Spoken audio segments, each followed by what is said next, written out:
કે માં દેવી દુનિયા છે, માં મોનવી ના મન જેણા મોટા હોય. આ આરસ કોણ નો લેપણ નો મઢ મંદિર નેનો મોટો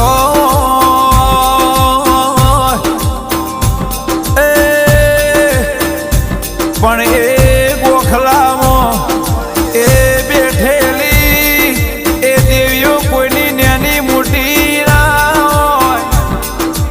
તમે તમારા દેરાને જેટલું મોટું કરો એટલું તમારું દેવ તમને મોટું કરાવવાનું